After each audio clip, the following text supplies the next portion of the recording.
মহুয়া express এই ট্রেনে আগুন লাগছে। এটা হলো আপনার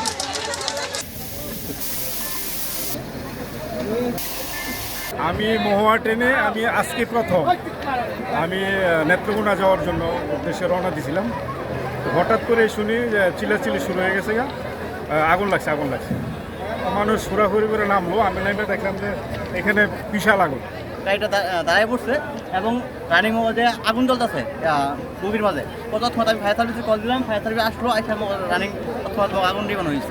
দোকানে বসেছিলাম, পরে আমার সামনে দেখলাম একজন জিন্স প্যান্ট পরে একজন মানুষ খুব চিল্লাচিল্লি করে বলতেছে যে ট্রেনে আগুন লাগছে, থামেন। তখন মানুষ হইহুল্লোড় করে জানালাতে নামছে। আমি 2-4 লোকের জানালাতে নামাইছি। কিন্তু মিন টাইম এক মহিলা 2 বাচ্চা নিয়ে নামছে 4টা ব্যাগ হাতে। বাচ্চারা দেখলাম যে একদম ফ্লোরে মানে মাটিতে শুয়ে রয়েছে।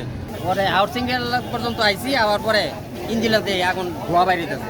পরে আস্তে আস্তে আগুন বাইসে গেছে। পরে আমরা করছি কি সবাই যাত্রী নামিয়ে গেছি, নামিয়ে গিয়ে আলাদা নামিয়া বাড়ি করে এলাকার লোকে আবার পানি লাইনটা দিছে।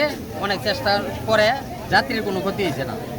একটা ট্রেনে আগুন লেগেছে, সেখানে মেসেজ পাওয়ার পর আমরা তো তাৎক্ষণিক এখানকার যে নিকটবর্তী ফায়ার স্টেশন শ্রীপুর ফায়ার স্টেশনকে আমরা মোবিলাইজ করি। শ্রীপুর থেকে 2টা ইউনিট, প্রথম কল পানিবাহী গাড়ি এবং সেকেন্ড কল যেটা পাম্প সহ টানা গাড়ি, পিক আপ গাড়ি, ইন্সপেক্টর বেলারের নেতৃত্বে আমরা এখানে মোবিলাইজ করি। তারা এখানে পৌঁছায় 11টা 27-এ পৌঁছানো হয়।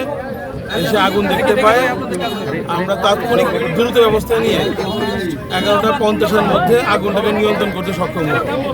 মাত্র 23 মিনিটে আমরা আগুনটাকে নিয়ন্ত্রণ করি। পাওয়ার কার, এই যে জেনারেটর, এই রুম থেকে আগুনটা যেন অন্য বগিতে না ছড়ায়, কারণ এখানে একটা প্যাসেঞ্জার ট্রেন, এখানে অনেক মানুষ আছে। আমাদের জন্য বড় চ্যালেঞ্জই ছিল এটা, যেন অন্য কোনো মানুষ কোনো হতাহত না হয়। তো আমরা চেষ্টা করেছি যেন যেমনিই হোক এই জেনারেটর রুম থেকে অন্য বগিতে আগুন না ছড়ায়। তো আলহামদুলিল্লাহ সাকসেসফুলি আমরা এটা করতে পেরেছি। আমরা মাত্র 23 মিনিটে আগুনটাকে নিয়ন্ত্রণ করেছি 11টা 50-এ। এটা ওভারহিট ছিল, অনেক ওভারহিট ছিল, তো অনেকক্ষণ পানি মেরে আমরা 12টা 30-এ আগুনটাকে সম্পূর্ণরূপে নির্বাপন করেছি। এখন এখানে সেফ।